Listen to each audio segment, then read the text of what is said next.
गया। जी हाँ मेरे दोस्त, लड़की को लड़का बनाएगा, लड़का को लड़की बनाएगा।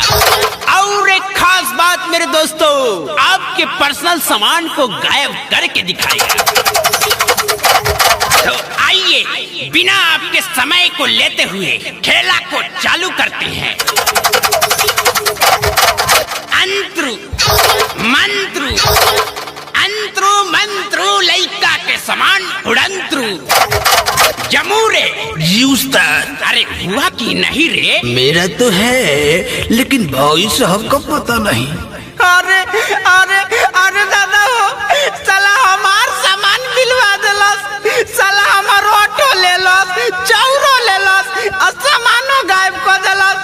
ए देख लिया, चुपचाप से हमार सामान लिया दो, न तो हम बाबू के लगा पे फोन लगाओ तनी।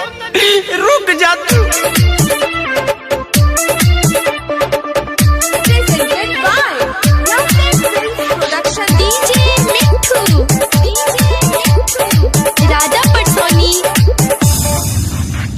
कौन साला मंतर मारती हली, देह के नरजी झाड़ती हली, अरे मरद से मौका बना देले बा।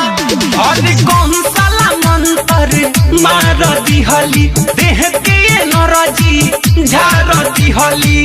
गाँव भर होता हसाई, कैसे के घरे जाई, सोची के अवतारो आई। हेलो पप्पा, हमार बियाह कैंसिल कर दो, अब हम बियाह नहीं करब। बियाह न करबे? अरे काय बोले, खोल तो बताओ। अरे बाबू सुन कैंसिल कई दशा गाई, जादूगरवा सामान देले बट भिलवाई, जाने कौन मंत्र हम पे चलाई, जादूगरवा सामान देले बट भिलवाई। सामान बिलवा देले बा? अरे साला पहले तो ई बताओ तो बाड़ी कामा। बाक मार दे, आयरन या पीपर के गाछ लगे सर्कस देखेला। अरे साला डर है अपना माई से बतिया। हेलो हाँ, अरे हमर लाल बात करे कोइला सुना।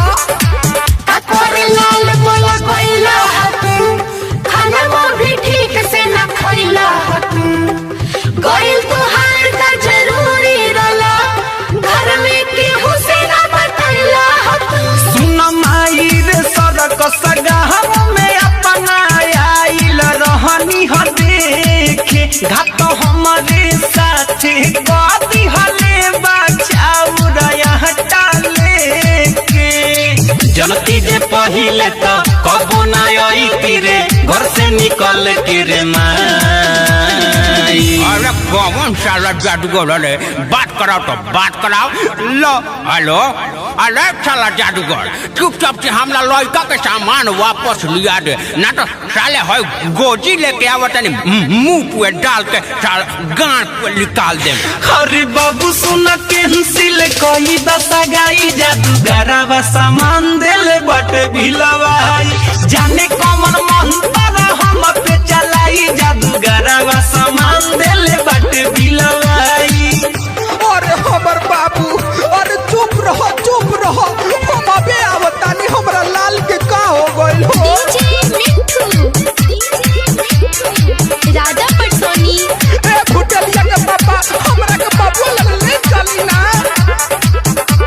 आप सुन रहे हैं अमित पटेल की आवाज में। उल्पा माटी चढ़ई हनु हो, मंदिर के घंटा डोलई हनु हो, शादी ना हुई तो भाई के गो उपाय बटोरी में थपड़ी बजई हनु हो। अब जातानी हम तो हमारे सब कवनो मजाक उड़ावता, कवनो कहता माउग हमके, कवनो छकवा बनावता। कवना जन्म के तू बदला ले तारी हमसे, जादूगर होई की कसाई। देख लिया जादूगर, जेंगा मरला हूँ कद ना तो ठीक ना होई। उस्ताद लइका के काहे रुआवतनी, लिया ना दियो कुछ सामानवा।